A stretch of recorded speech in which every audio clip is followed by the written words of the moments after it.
are over the age of 30 and not a UT student, you can have an adult beverage. Woo! All right. I'm so happy that we have such a great turnout because we weren't 100% sure with the weather what was going to happen. So I just appreciate everyone coming out.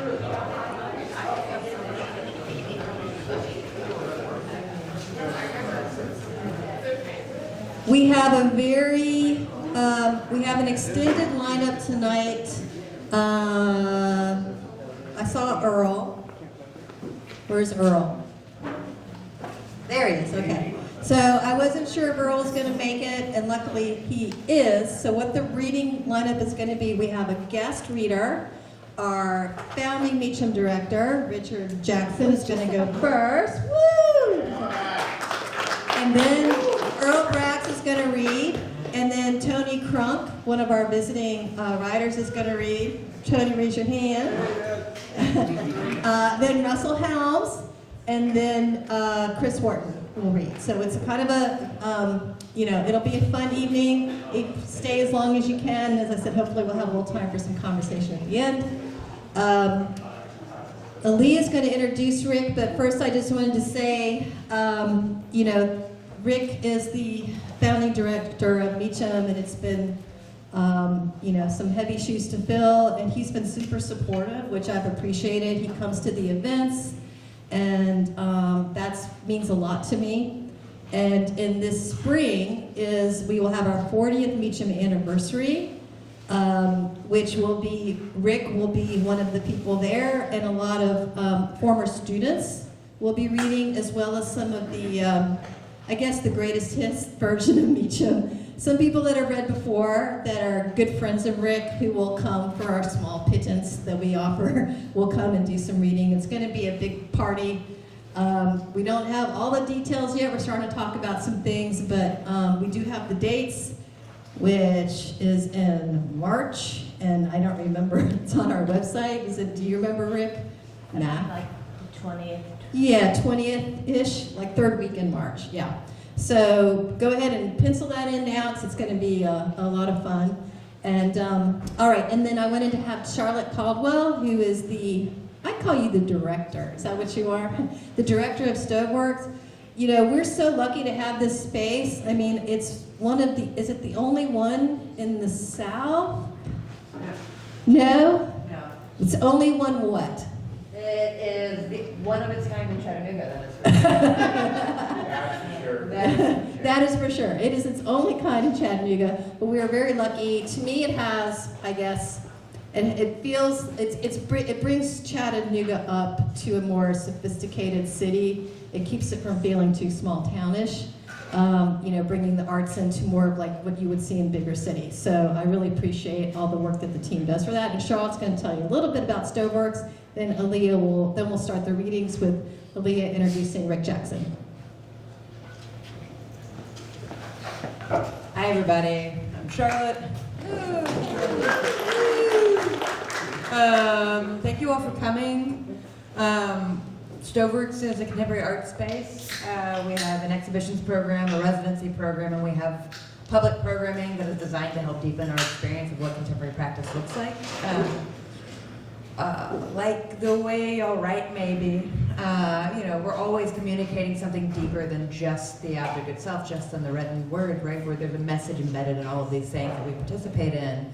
And for us, by and large, that's visual arts. So a lot of our programming is created and designed to help provoke and to challenge us to think differently about the world that we move through, using visual arts as the sort of the vehicle for having those conversations.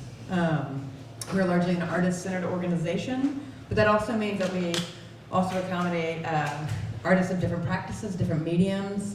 We've welcomed a lot of writers, and we're really and perpetually excited about our relationship with Meacham, Meacham Writers Workshop. It's a way for us to accommodate writers as people who are sort of best versed in the visual field, to be able to welcome like a group of yourselves into our space to accommodate and share this space with y'all. is a real luxury and a gift. So we're very excited to have you guys here. I'm, again, Charlotte. Caroline and Chelsea are also working here, and Aaliyah, who's about to speak, was a previous resident here.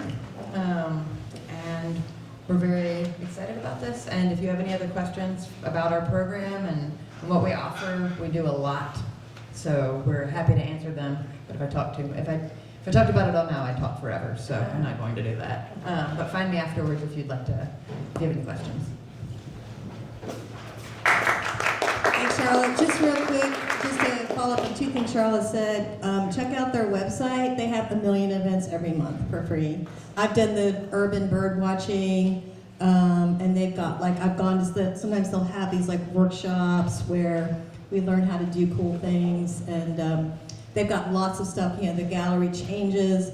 So really just keep up with what's going on here with the website. And then as Charlotte hinted at, we do still have what we call a Meacham Fellow, which is what we do with StoveWorks.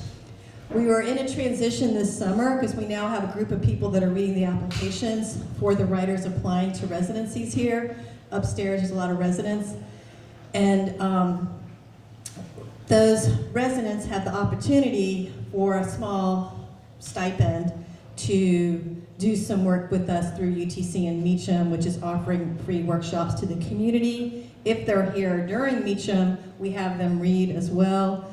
They often offer a workshop here at StoveWorks and then at UTC. Christian Collier was our first inaugural Meacham Fellow, which was before, he wasn't at StoveWorks, but we just used that to kind of run it and see how it would work. And then starting the next year, we would have residents come. It's just that this year, the stars didn't align. We may get someone in November, but definitely next year, we'll be back on track having the fellows who are the writers and the residents doing stuff with us for UTC. So I just want to get that out there too. And we're so grateful for StoveWorks for offering this space to us every time. So thank you.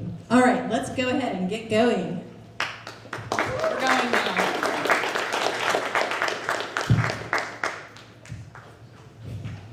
All right, I'm trying to get this mic set up here. Can y'all hear me? Yep. I'm gonna let go now. Okay, great.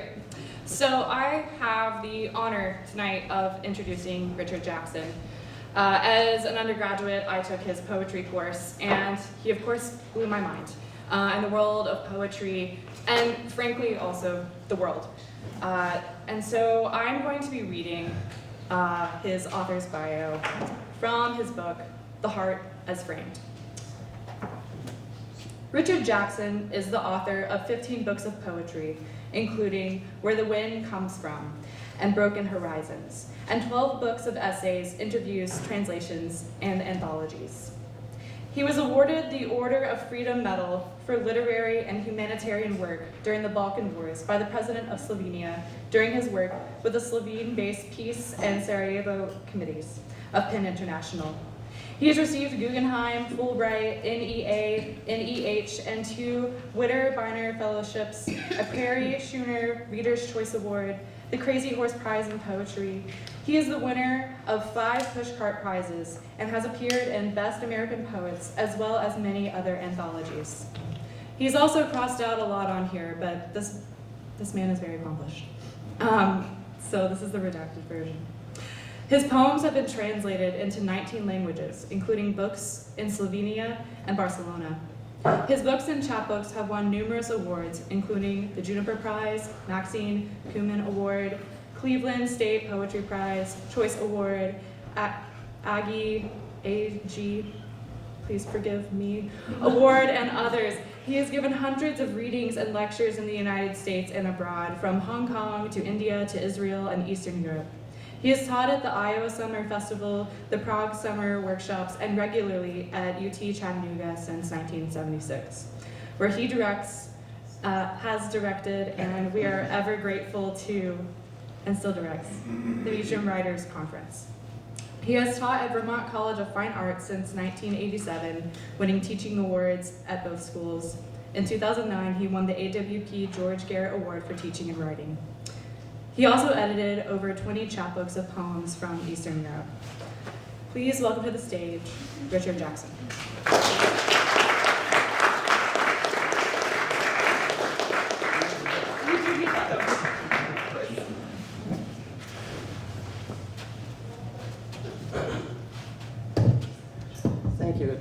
Can you hear me okay? All right. It's a real pleasure to be here, and it feels a little strange, too, after I've been away for a while. And I really appreciate, you know, when I left the Meacham, it was one thing, and it's really become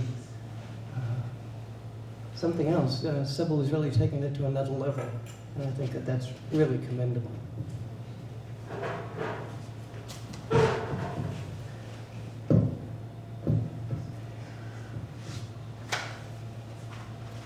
Yeah, one of the things that's new that we had a little poetry salon, a reading salon this afternoon, where people sat around very informally, read a little bit, talked a little bit, and that's a new thing too that's been added. During that seminar, we talked a lot of salon. We talked a lot about, several times about form. There was one student in particular who asked about that, and there are a lot of different ways you can think about form. We were in North Tennessee, and we were just basically sitting outside waiting for the Perseids, and I was playing John Coltrane's song Alabama. Then I realized that Alabama was really a song.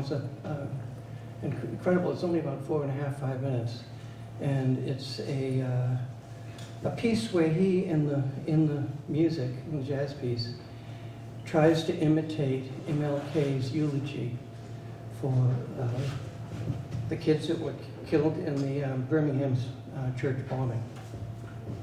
So what I did as for the form was to try to imitate the way Coltrane imitated MLK in terms of the structure. And so there's a lot of references to that musical piece. So it's called Listening to Coltrane's Alabama as the Perseids Fade Out. Nothing can explain how to love a world that sets the heart's clock always out of sync, where the meanings of our words are ambushed by the kind of hate that becomes the 16th Street Baptist Church bombing, September 15th, 1963. Nothing to explain the way Coltrane's horn starts to speak over a trembling bass, tracing over the words of King's eulogy, borrowing phrases and cadences until the pressure mounts into a collision of dirges as the music itself were trying to speak. Nothing to explain how when I first read the story in the newspaper, I still believed our dreams meant something that we could find out later. Even now, the day begins to leach into the night, the way a few hopeful notes seem to hover like doves over the band, or the way the Greek Anaximander described the world as a silent rock floating in space. Now it seems Coltrane's whole quartet has entered the church, everyone going everywhere to arrive at the same note. I can see a thin line of grief shimmer on the ridgeline. 4 girls, Addie, Denise, Carol, Cynthia, one of them beheaded beneath the rubble. I can't imagine. I cannot imagine. All I know is the way Coltrane lets me into my own soul, for it is the music that brings us all together. The wind tried for hours to rearrange the dust. One story followed another like geese until there was no story, no trial, no conviction. When Coltrane came in over McCoy Tyner's piano and its slow lament, he already knew the future was exactly the past. The silences and pauses tell the story these words cannot. Coltrane didn't play music. He played the heart. Here, even the insects seem to have stopped out of respect. There's a wind that is not even a wind in the trees. Anaximander knew our world was a box whose sides were endless.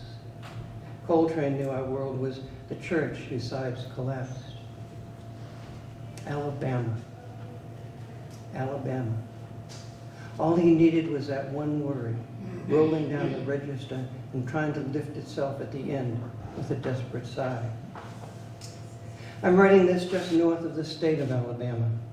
The media's in the darkened sky telling the same stories Anaximander heard. Or maybe the dreams of 4 girls still wandering off ahead of them forever. Now Coltrane too seems to cry at the end. And if you listen close, you'll swear you hear his voice whispering against the stories that set the killers free. Stories that staggered along the courthouse walls until too late. The music stops, and you have to play it again just to breathe. The first shadows on the lake start to blot out the stars. There's nothing to tell the owl who continues to accuse us all. Nothing to tell even the fish who continue to nibble at the surface of the water as if to test and then reject the only world they see. The Perseids go on silently year after year. And tonight, there's nothing to explain how the soul's music laments its own music, a music now lost in the pure music of grief.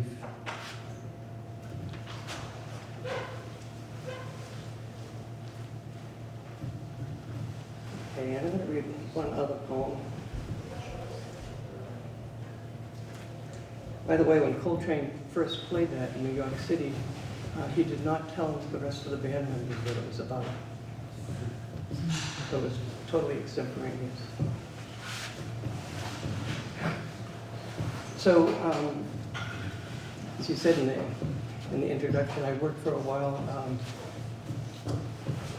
during the Balkan Wars, especially in Bosnia and Croatia and Slovenia. We saw a lot of really horrible things, and I wrote about some of them. And they're difficult things to write about because they are so horrible. The same things that are happening in the Ukraine today. And I didn't know how to put the things together.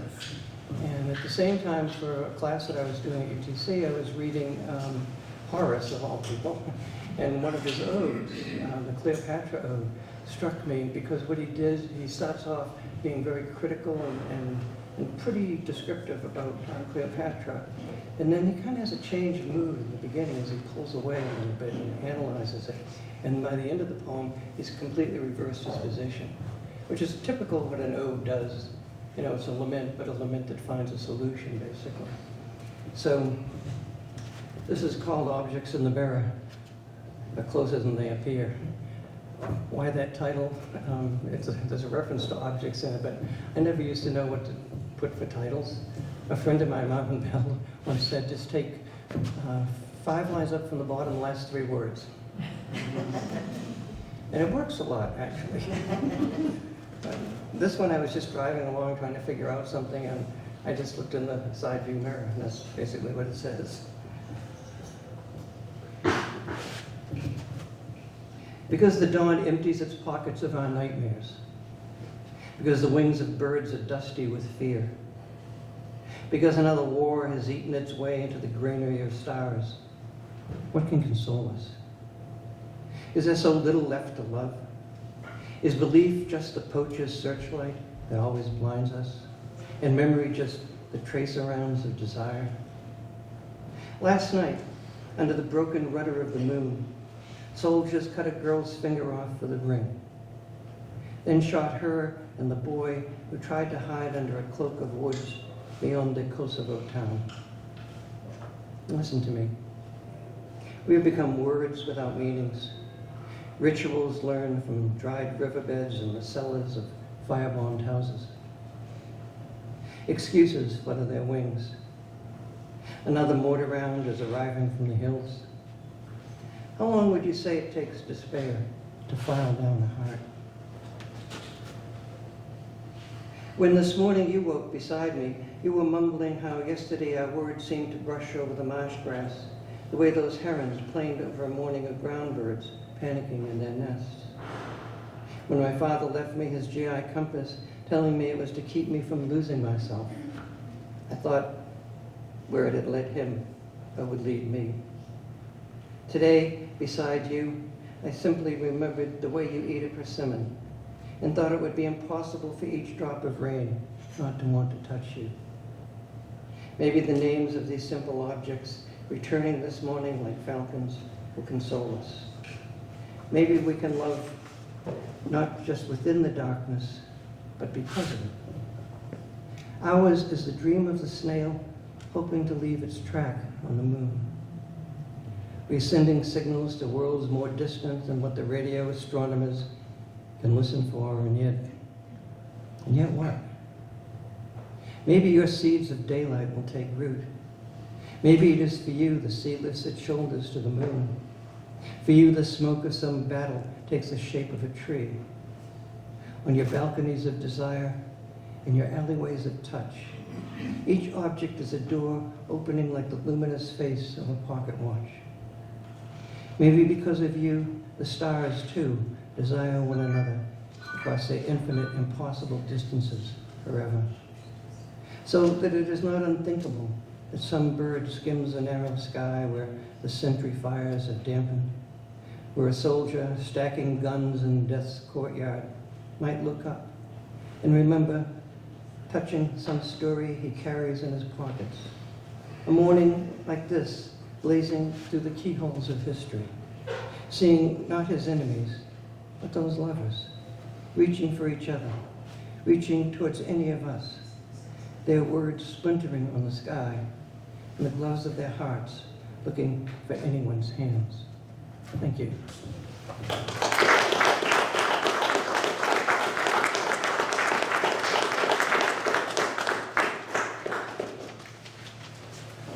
Thank you so much, Richard Johnson. Next up to the stage to read tonight, we have another professor from UTC. We have Professor Earl S. Braggs. He is a UC Foundation Professor of English and Battle Professor of African American Studies at the University of Tennessee at Chattanooga. Edward Earl Sherman Braggs II is the author of 15 collections of poetry and the memoir, A Boy Named Boy. Braggs's prizes include the Anhinga Poetry Prize, Cleveland State Ohio Poetry Prize, C&R Press Soup Bowl Poetry Prize, Gloucester Country MA Poetry Prize, Jack Kerouac International Literary Prize, and the William Matthew Poetry Prize. His latest poetry collections are Cruising Weather, Wind Blue, Obama's Children, and Moving to Neptune, new and selected. Please welcome to the stage, Earl Braggs.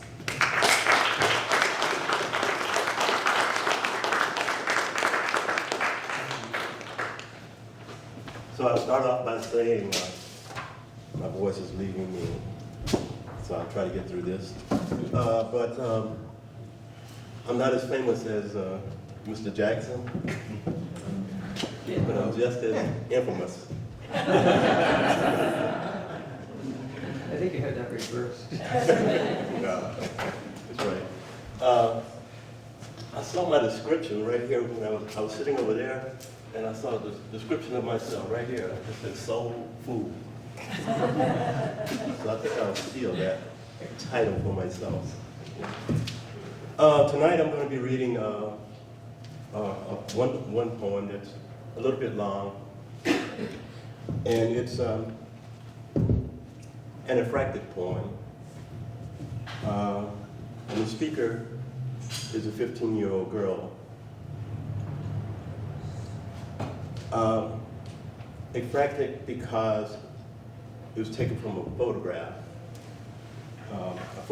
of an Israeli settler under a table, a vegetable stand table, with his 15-year-old daughter during an air raid.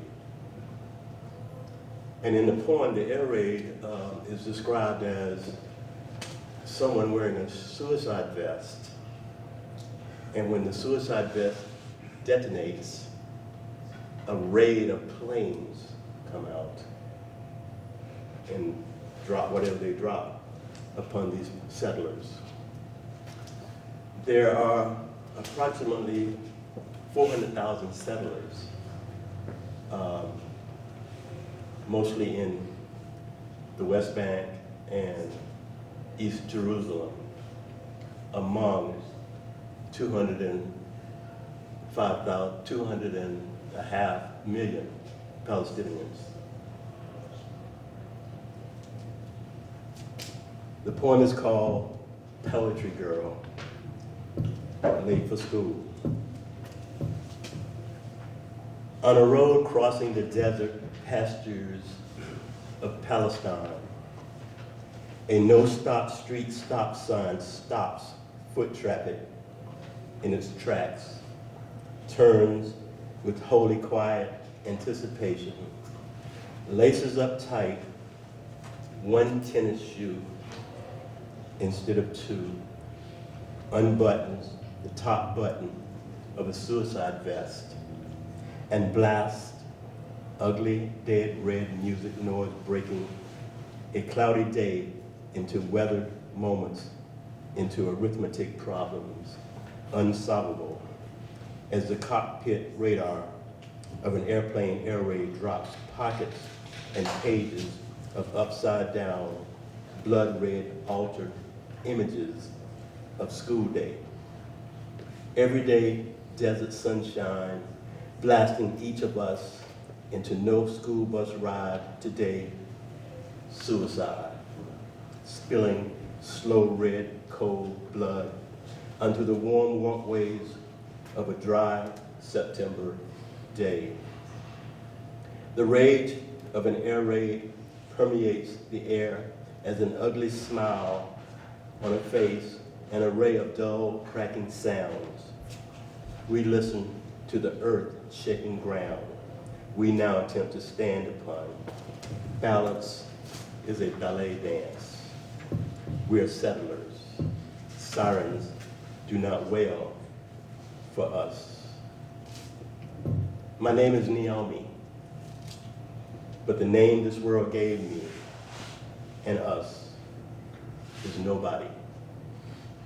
My father and I, we walked to the bus stop this morning only to wait and wade into the ugly rivers of ugly waters flowing flat over the fake mounds of a man wearing a tight-fitting, designed tight suicide vest, exploding into the air, an air raid of airplanes.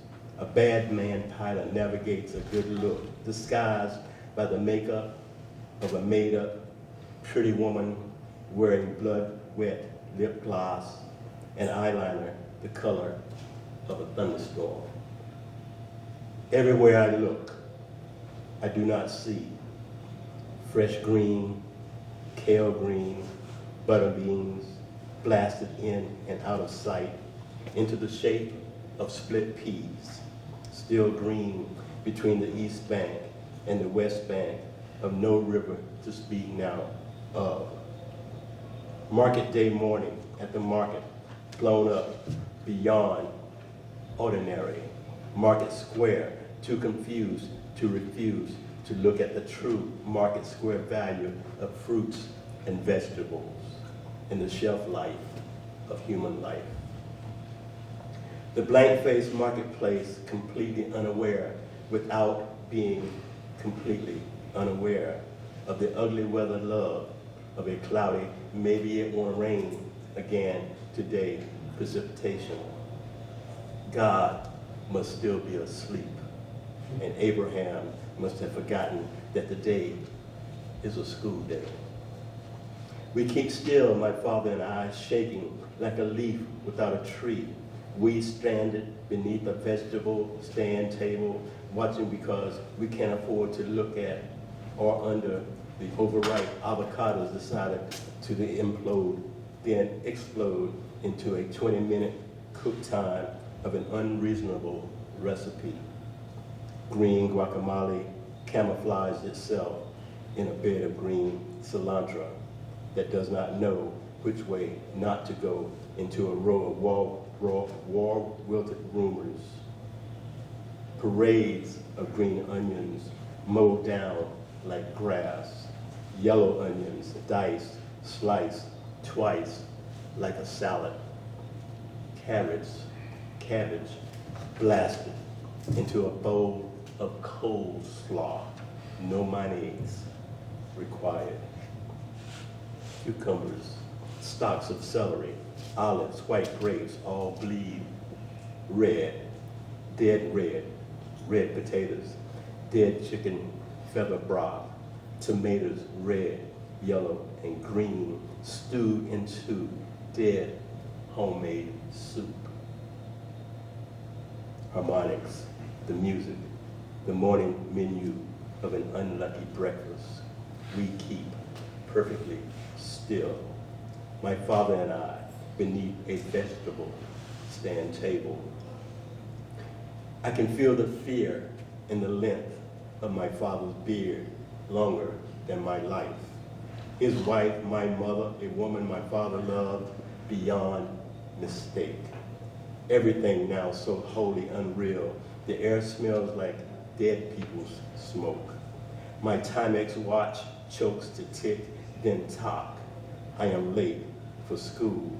I can hear school bells ringing in my left ear.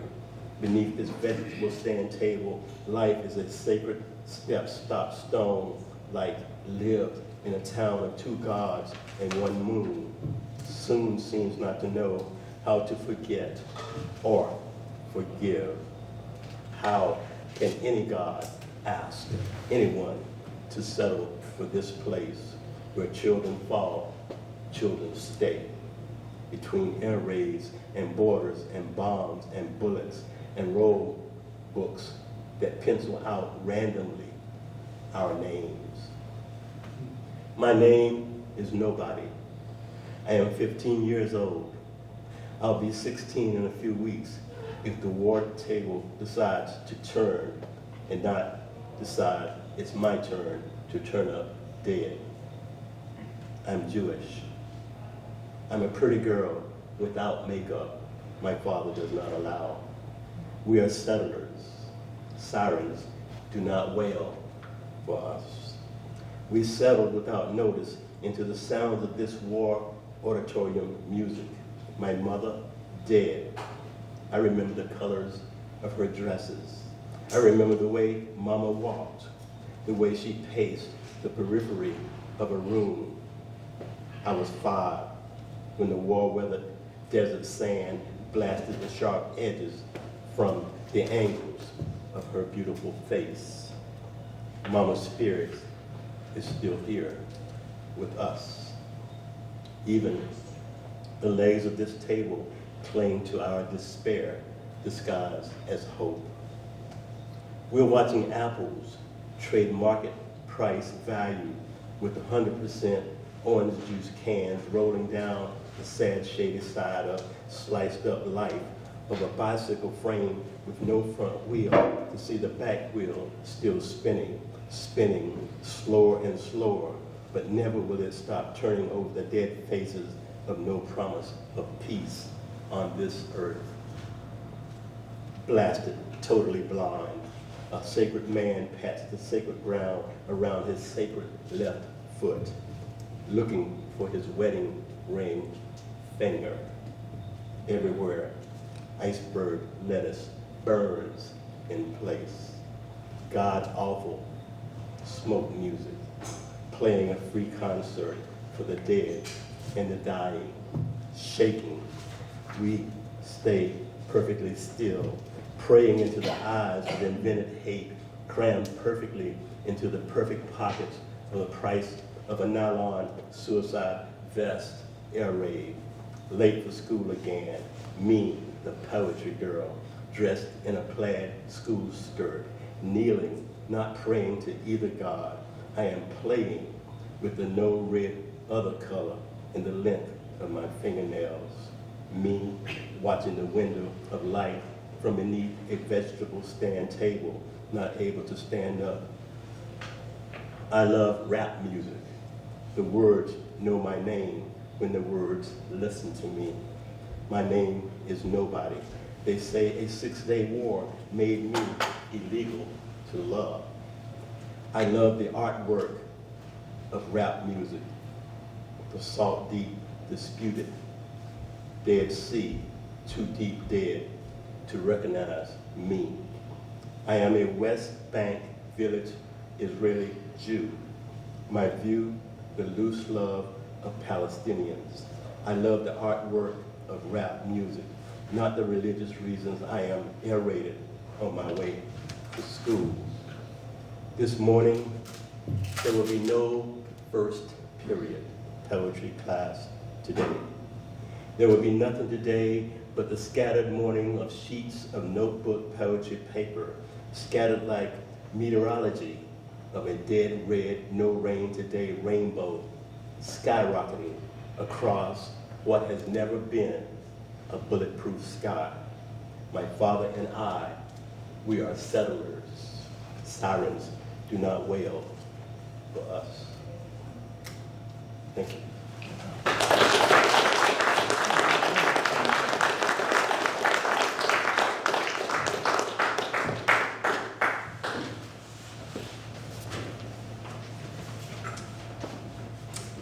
Thank you, Professor Braggs.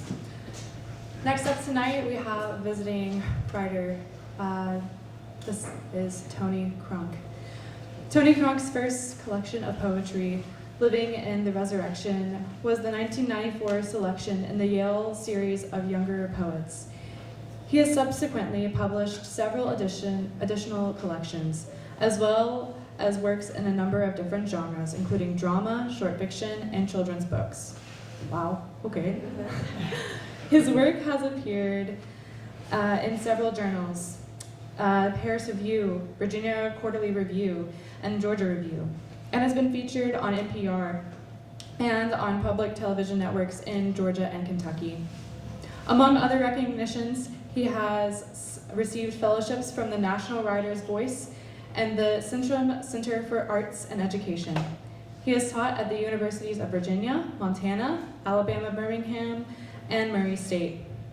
He has also been active in a variety of community outreach education organizations around the country, in particular serving for 9 years as teaching writer-in-residence in the Alabama State Juvenile Correctional System.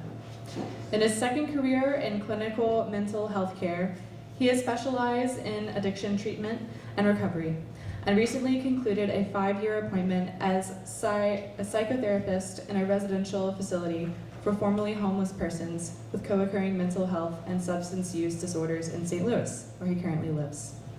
His latest book, Coal Man's Son, is the first act of his recently completed verse play, Hearts Afire, which, I might add, is currently seeking a producer. Forthcoming works include a new collection of poetry, Cosmology, Night and Time, winner of the 2024 Blue Light Press Book Award, and Hopkinsville, a memoir in prose poetry. Please welcome Tony Crock.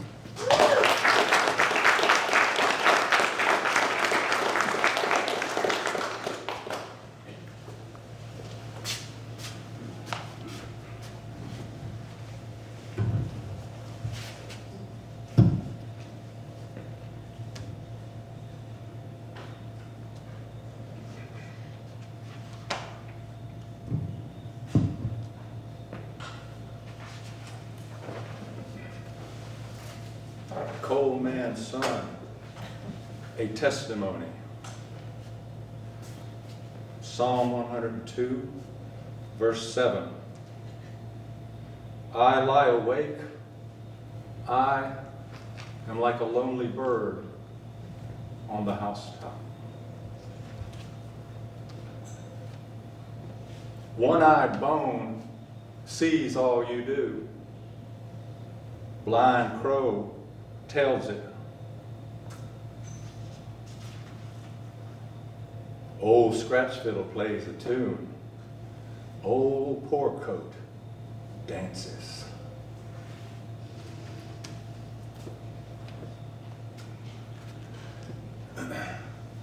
I seen the man made of fire in the drift mouth. Seen this tree of lightning come walking up out of the earth. Hell wind cool and quiet as spilled water soothing out behind him. I seen him sidle down the tracks of peace, blind crow on his shoulder, one-eyed bone, his staff, tapping out his steps along the cross ties. Blind crow singing old blind crow song. Fire burn, ash fly, spit a spark in your eye. I seen him disappear around the bend down the Turpentine Woods. Ain't nothing but thorn brush and jack tangle all down in there anyway.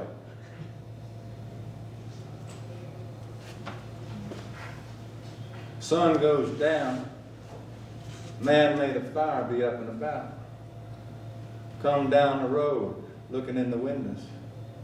Blind crows singing lullabies, singing for the children. Oh, at night the sun slides under the hills to stoke the devil's furnaces that burn the belly of the earth to make the coal the miners dig. I seen old Straw Boss Moon up there, though, keeping his cool eye out on everything.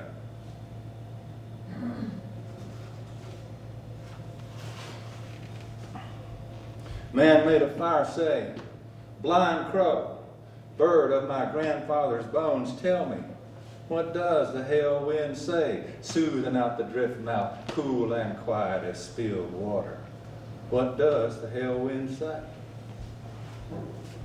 Blind crow say, hell wind whispers, oh my children, down in the bottom of the earth is a city made of blue bones and rock candy.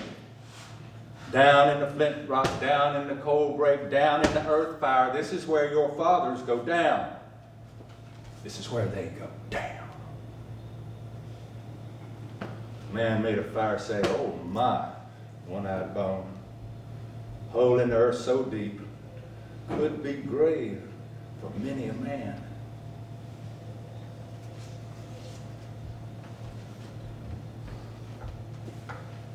How one-eyed bone came to be.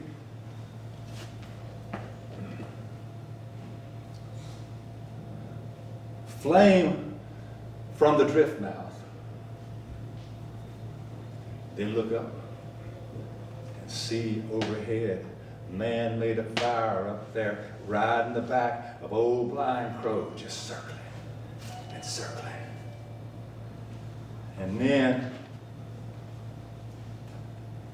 bone broke open. Bone broke open and out poured 10,000 years of sorrow and salt. 10,000 years. And in that bone could see. Man made a fire. He reached down and lifted up one-eyed bone, his eye on a stalk, and one-eyed bone say, so far so good, but up too far, be up to no good.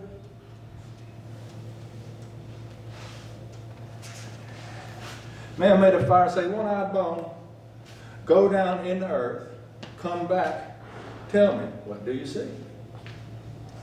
One-eyed bone say, okay, chief, go down in the earth, stay a little while, come back up. Man made a fire, say, one-eyed bone, say what you seen down in the earth down there so deep.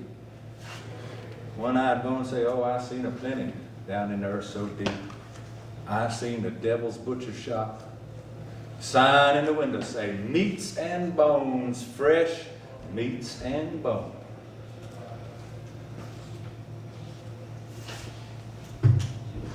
Bones in the boneyard. Bones all blowing like radio tubes, calling to the flesh. Waves in the air, blue waves, light waves seeping down, washing down to the bones. Bones in the graveyard, all lit up with tinsel lights, like Christmas in town. And now the question, which station is it that you are going to tune into?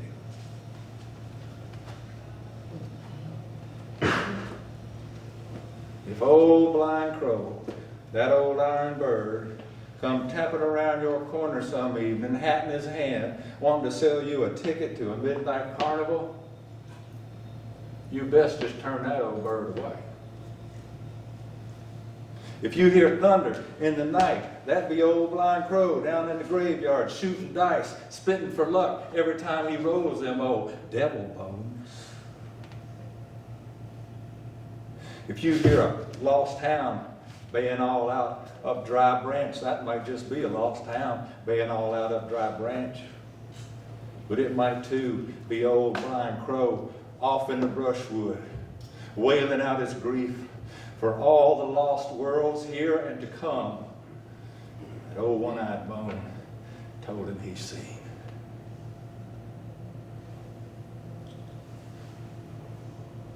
Old blind crow, off in the brushwood, wailing out his grief for all the lost worlds here and to come, singing out the oldest old crow song there is, oh bones, bones, go down in the earth.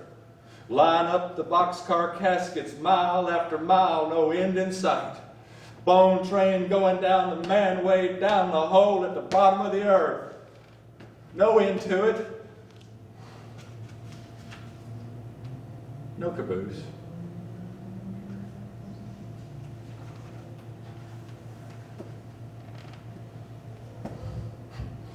I seen a bullet hole in the cross atop Spring Hill Church. I seen a one-eyed bone peeking out of it. Yeah. I seen that. Old blind crow, old hurdy-gurdy bird down on the street corner, do a little step, tip his hat, say afternoon, ladies and gents. And then sing old crow song, sing the one about old scratch fiddle, plays the tune, and old corncoat dances. He sings so sweet, he try to make you forget you seen him the night before, down on the creek bank, picking his way down behind the ferryman's shack, try to make you forget you seen him, kneel down in the bulrushes there, take a sip of creek water, seen that creek water there, turn to ashes.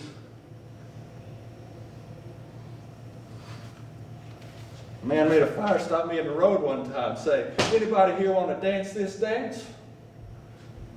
How about you, boy?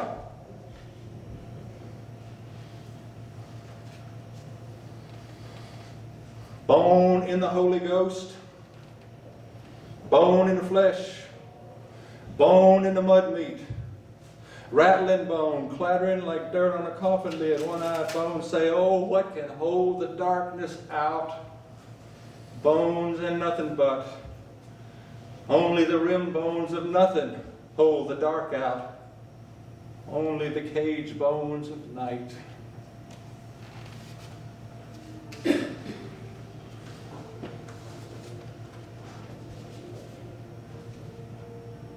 Man made a fire come walking in the boneyard. One-eyed bone calling, oh, my brothers. Blind crow pecking out a tune on a green-toothed skull. Man made a fire knows the recipe for blood. Calls for a big iron kettle, black as the hole at the bottom of the earth. Build a big fire underneath.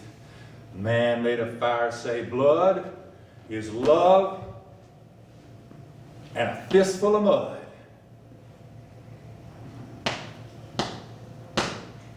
And you stir them around. And you stir them around. Oh, mud meat baby, croon and sing, croon and sing. Stick a bone in him. Stand him up.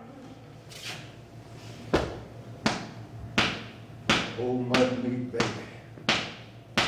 croon and sing. Spit a spark in his eye so he can see.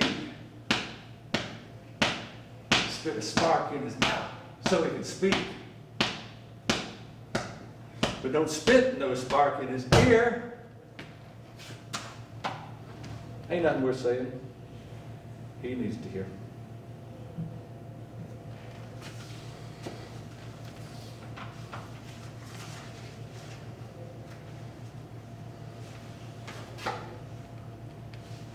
Oh, little mud puppet,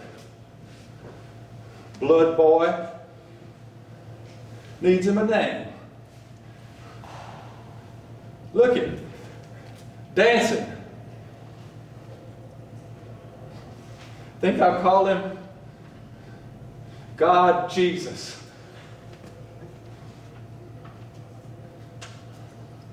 Bone broke open. 10,000 years poured out. Black fire, of sorrow and salt I gathered up in my own 2 white hands. Man made a fire, say, now you got him. What to do with him? And I say, rock him like a baby. Rock him. Rock him. Rock him down easy. Way down easy. Rock him. Rock him.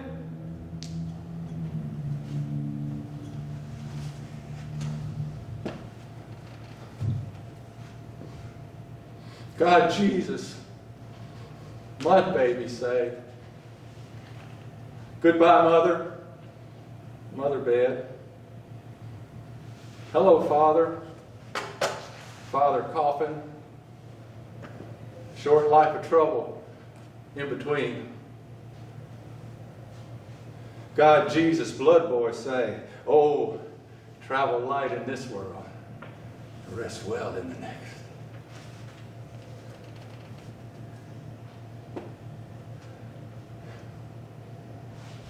Man made a fire, go back in his hole, back down to the bottom of the earth, just turn and go. Blind crow, one-eyed bone, go with him.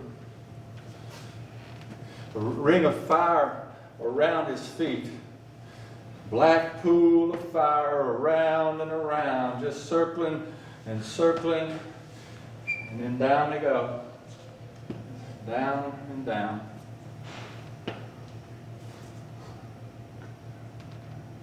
I looked down in that hole of fire. I seen all hell devils dance in a circle of fire, all smoke and serpents, a fire around the fire, fire in the atoms, circling and circling, atom holes in the air, atom holes in the dark.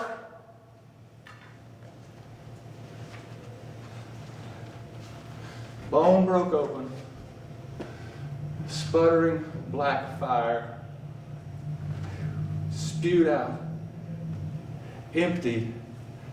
At last, clear music, bone flute, cool and quiet in a world now burning. What does the hell wind say, deacon? Soothing out the drift mouth, cool and quiet as spilled water. What does the hell wind say? Hell wind say, the tempter is the one-eyed bone. And that fire train done raced home to the shop.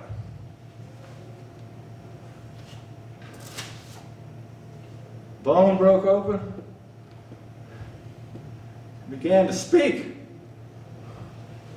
All sorrow and salt. 10,000 years pouring out, pool of fire, black fire poured out, a ring about my feet. The fire I would enter, go down and down, clean white, into the fire, down to the bottom, white as this wall of paper between me and you.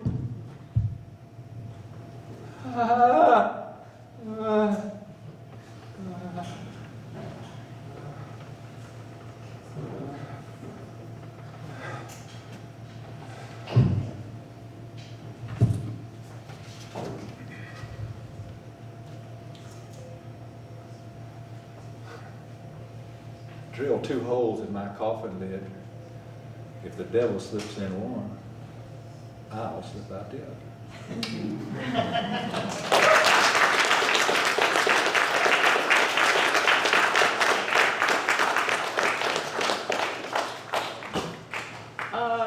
Thank you, Tony, for transporting us. All right.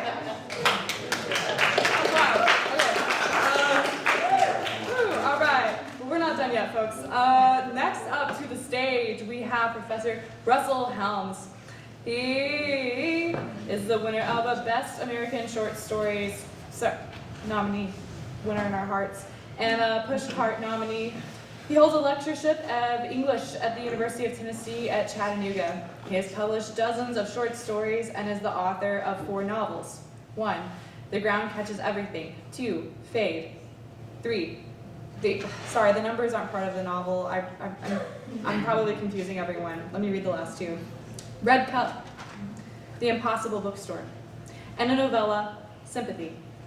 Helms is a lecturer and he's here with us tonight. Please welcome to the stage Professor Russell Helms.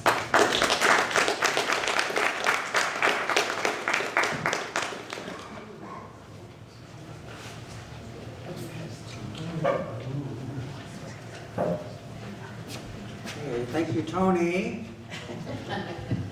Yeah, I've known Tony for like 25 years. We actually were in a used bookstore venture. That was quite exciting. That led to bankruptcy. So there you go. I'm going to read a story that I've been told is literary fiction. It's 11 minutes and 30 seconds, so I hope you're ready. I hope you're good to go and ready to receive. I didn't forget my story.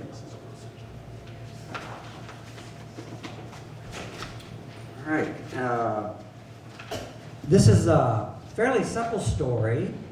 It's about 2 of my favorite writers, Luis Borges and Jean-Paul Sartre. And in this story, they are in a staring contest with one another in Switzerland, and the narrator is a 6-year-old boy. The 2 contestants, although I had read their minor works, struck me as just being old men. Being 6, anyone over 12 years old struck me as old. My parents struck me as old, of course, but they were not far-fetched people. Dad liked chocolate ice cream. Mom liked strawberry. Both only chewed half a piece of gum, which still infuriates me. He designed the interiors of passenger trains. She illustrated children's books. And both held a riveting interest in illuminated text published prior to 1501, incunabula, they are called. When I was 4, there's the vague memory of the fire at the circus. I remember the haze and the sharp smell of burning tires and singed camel hair. Mother, father, and I escaped unharmed, and I recall being so taken with the adventure that afterward in preschool, I drew fat clowns with little conflagrations erupting here and there on their polka dot bodies. At 5, I sang along with Captain Jack, a law enforcement version of Bozo the Clown, with such dedication and fervor that my parents signed me up for one of the live Saturday morning shows. No video remains that I know of, but there is a single faded photo in it. I'm standing and waving a plastic nightstick, towering over the good boys and girls with a look of violent rapture.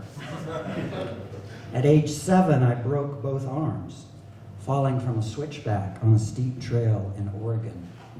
In my 8th year, I developed allergies to cats. Halfway through my 9th year, following a minor traffic accident in Prague, when my father walked in front of a moped, I witnessed firsthand the shock and glory of the nude female body. The catalog continues, lost in a labyrinthine network of catacombs in Rome, eating half a coconut pie on a pool raft in Macedonia, watching a man cough blood at a TB sanitarium on Sakhalin Island.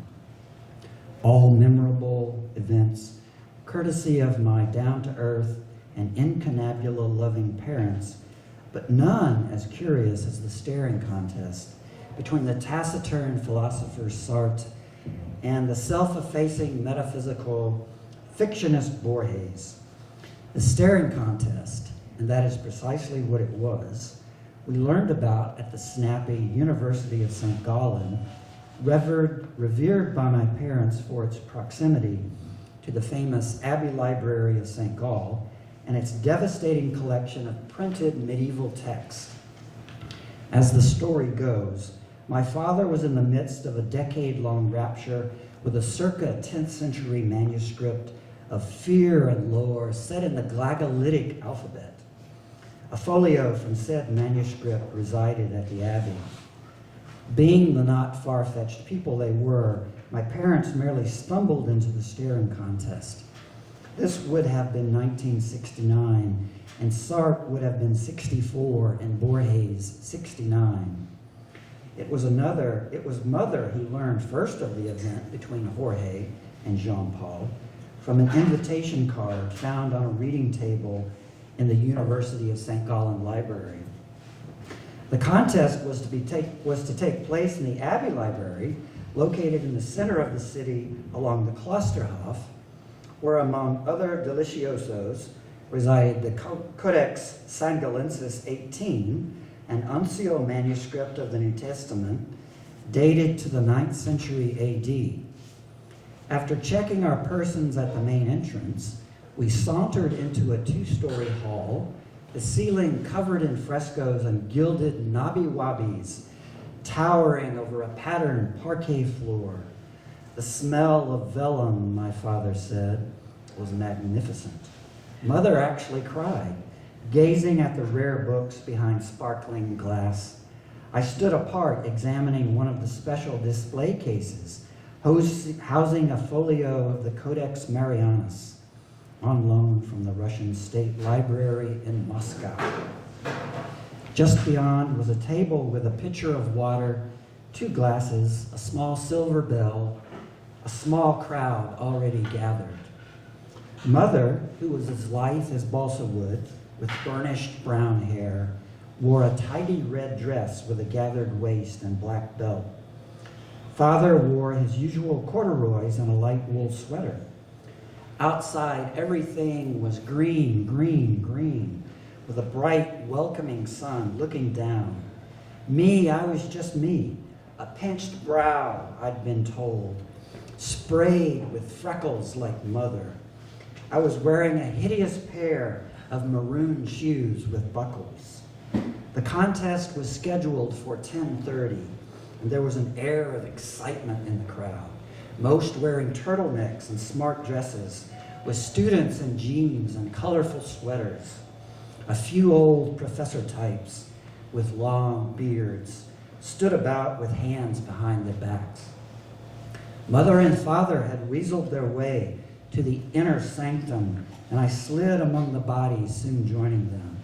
There was a stir, and a few on the outside began clapping, and the crowd parted.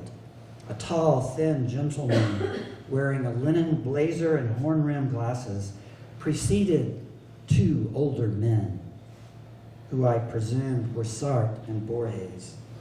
Borges was first.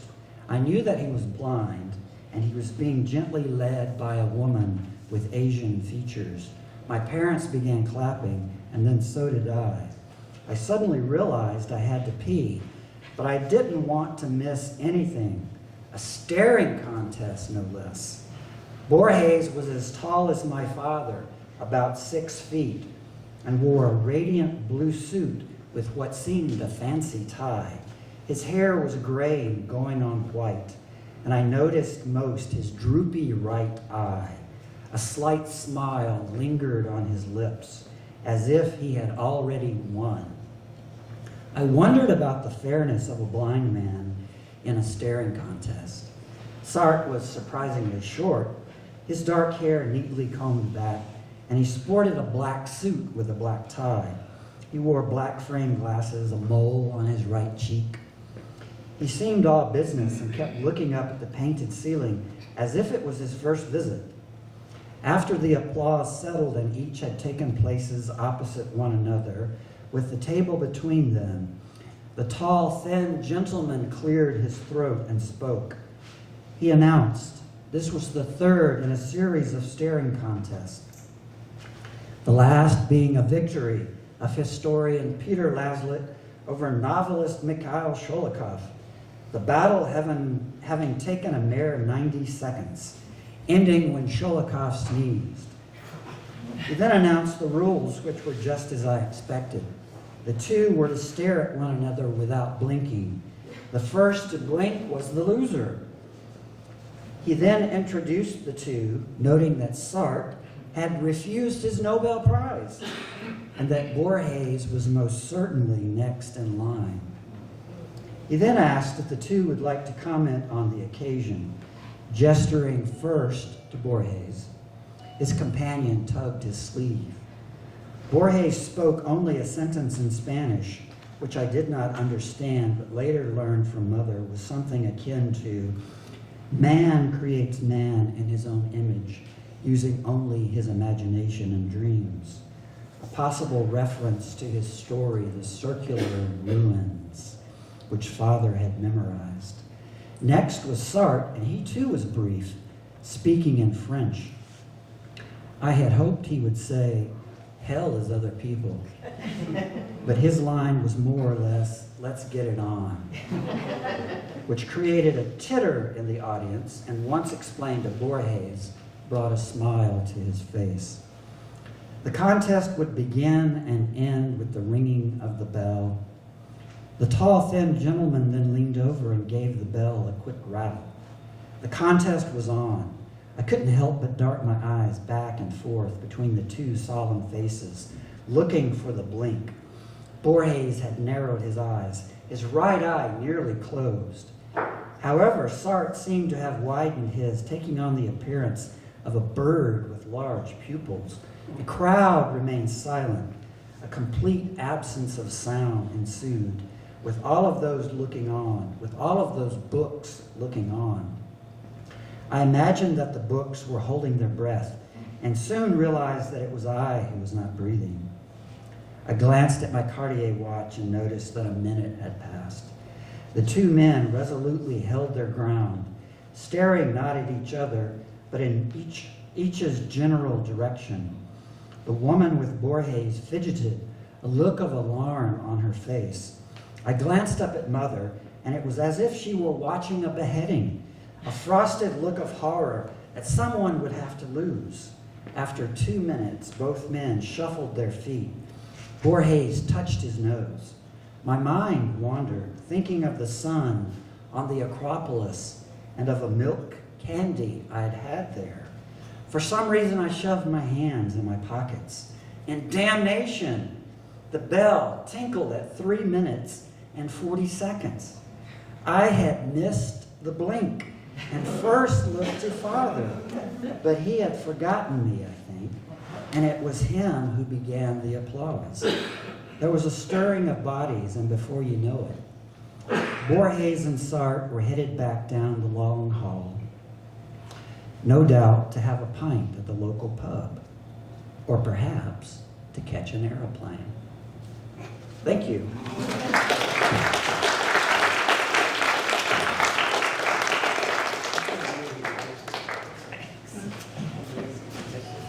Hey everyone, we're going to have one more reader, but the writers here, I just wanted to remind you to pick up your books tonight. Otherwise, we don't know what's going to happen to them. We bear no responsibility, so make sure that you pick those up before you take off. And otherwise, we've got Kris Wharton, and Lydia's going to introduce her. Okay, writers, what are you gonna do? Someone say take your books home, because that's what you need to do. Or sell them all. So we need to buy them. So anyway, next up to the stage, we have Professor Kris Wharton. Kris Wharton's first poetry collection, Alchemy, was released by Finishing Line Press in August 2023. Her poems, stories, essays, and articles have been anthologized and have appeared in the Greensboro Review, Driftwood Press, Scarlet Leaf Review, Get Out, and Chatter, as well as other publications. Wharton teaches writing at the University of Tennessee, Chattanooga, and works with the incarcerated as well as teens and adults in the community. Please welcome to the stage, Professor Kris Wharton.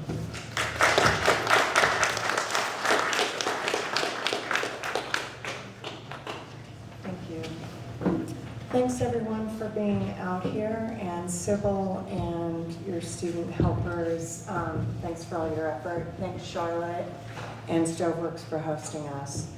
It's been a pleasure to hear everyone read, so wow, thank you.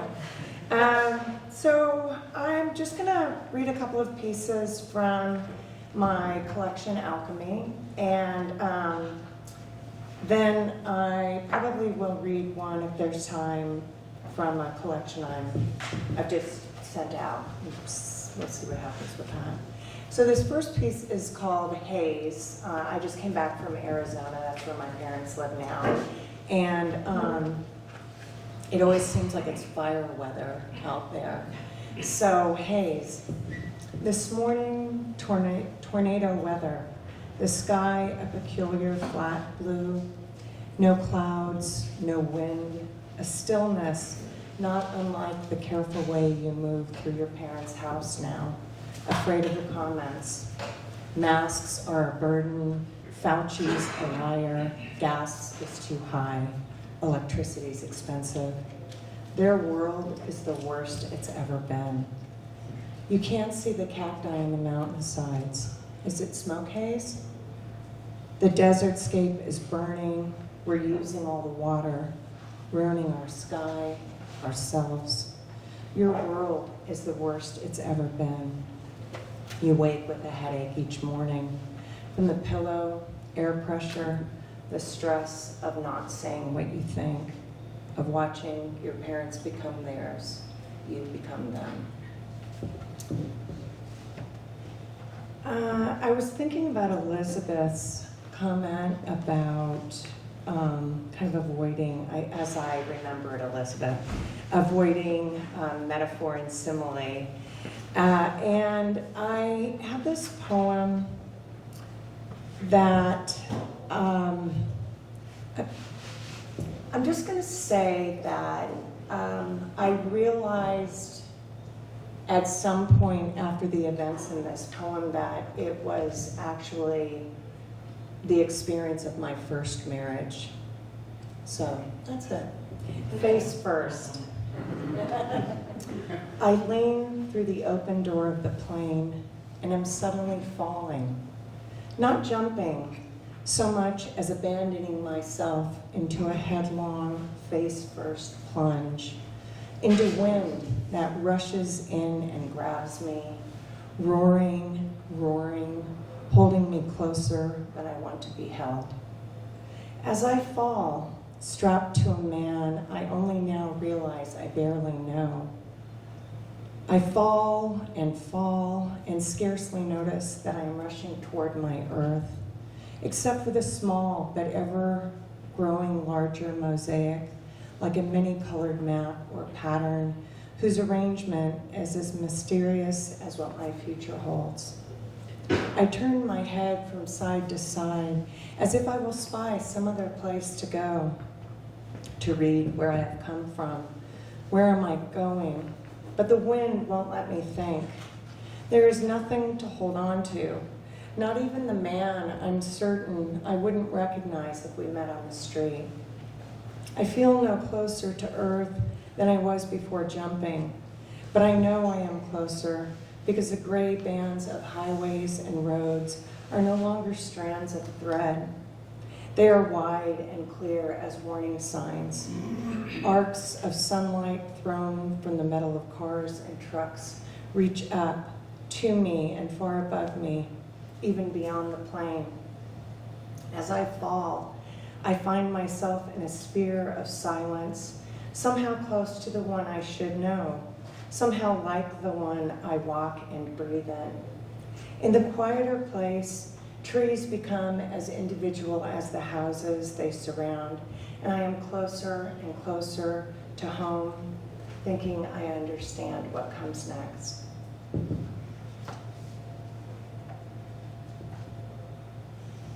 Sometimes I can't read my own writing. A lot. I can't read my own writing a lot of the time. So I grew up in the West, I would like to say most of my life here, but I realize I've been in the South almost as long as I was in the West. Utah is one of my favorite states. And in a past life, I owned a whitewater raft. Not a company, but a personal, for personal use. So this piece is called Rafting on the Green. The Green is a river that winds through Utah. Rafting on the Green. On a slate green snake winding through a canyon in northern Utah, a bolt of lightning strikes a sage bush, sending fresh summer scent into the air. Seconds before the bush bursts into flame and rain drops its wet blanket. Clouds hang, cutouts in a blinding sky. Heat and wind, so vicious dry, scour my skin as I float through curve after tireless curve. A baby I never knew was growing inside me breaks loose and pours out, blood oil thick. 3 days later, I emerge on a desolate plain, hopeless and sunburned, my skin sandstone, my eyes white as bone. So since I just visited family, I heard a lot about cousins and people I don't know. I don't know, maybe you've had similar experiences. But it made me, I was thinking a lot about my great-grandfather's farm, which we used to visit when I was a kid, and then he died, and unfortunately the farm was lost when his children decided to fight over it. So my mom always seems to have these pictures of the farm that it doesn't look anything like I remember it. So I wrote this poem some time ago. It's for my mother, and it's called The Last Summer. And it's what I remember as the last trip to the farm when I was probably 7. It might not be the last time, but it seems like it was. The Last Summer. From the unlocked and pulled open door, the close, musty air poured out of Gramps' country house like warm molasses kept in a jar. We stepped back for a moment, my brothers and I, then filtered in, one by one, touching doorknobs, cracked countertop, chair back, smooth oak top table. And in the same way we had watched you every time before, we breathed in slowly, collecting our memories from the dense old air, damp from rainy winter nights and long months of thick silence, eased only by the mice living in the kitchen hutch and nesting in forgotten armchairs stashed in the corner rooms. We left you in the kitchen as we chose beds, calling mine, and ran from room to room, our water skipper hands skimming across the walls. Our eyes barely saw the age-darkened portraits of faces we never knew. The whole of outside awaited us while you unpacked. That first day, we searched for close-to-home secrets in the oak's hollowed-out center and the dusty, broken tools of the corner shed, until we wanted more, something farther from the sprawling, faded yellow house, creeping across the yard through grass that snapped and bit at our ankles, a forgotten dull green of a late, dry August. The maples and oaks seemed to tremble in the quiet air, freed from the side of the house, from the chance for your voice to call us back. We ran the old path through the woods, sloping gently, pulling us along toward the lake, the dock, to that one point of going out or coming back. Through a clearing in the trees, the lake lay below us, almost white, the flat sky reflected in a quiet, waiting water. Each step brought us closer, until, standing on that dock, it seemed I had never been there, never seen that exact white glare, the secret green of water, that always before was blue.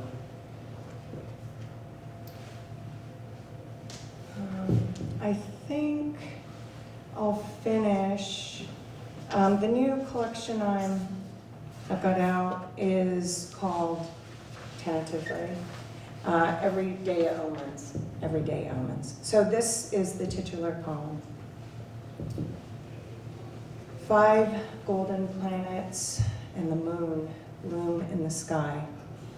Silver moon against indigo, slipping to ultramarine as dawn softens the sky. A scatter of white feathers in the road. A fox cut my neighbor's hen, Daisy. A faint scar around my middle finger, first knuckle, the fingertip nearly flayed. The buff and black stripes of a chipmunk's bushy tail left on a rock in my yard by a hawk. A caginess when I see texts or voicemails, emails, just before I open or listen and wonder what I have done or haven't done. Tired white sheets on an unmade bed, fat pillows flattened. The natural bend of a redbud branch after the leaves have turned yellow and fallen off. A fox's skull, mostly clean, atop the dirt, as though dropped like a disregarded sock or careless comment. My coop invaded by a masked prowler, 3 of my hens dead, but not eaten. Abandoned brown oak leaves, potato cracklings on the forest floor. Cold, crisp dusk falls on my yard. The breeze bites, coaxes last leaves from the sun-bright yellow maple. Thank you.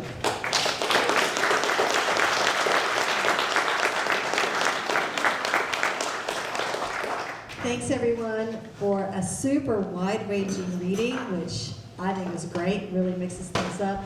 I appreciate everyone coming out. I think we've got to be out of here by 7. We have a little bit of time. Writers, make sure you pick up your books if you have them here. And I just wanted to thank the Meacham team, especially Julie Jansen and Adeline and Aaliyah, who designed the brochure and was just great as the MC. MK, Jared, and then Luke and Ashley also helped, and Anya, so I just want to thank them. It really took a village this time, and their support was great, as well as Kris, who not just read, but also helped organize things, and Tracy Poole and her committee. So thanks everyone for coming out. We still have a little bit of time if you want to chat with people, but thanks for coming, and I hope to see some of the events tomorrow. We have some workshops and a Sequoia Review reading with students at 11, and all of those are in the library at the Southern Writers' Rooms. I hope to see you there. Thanks a lot.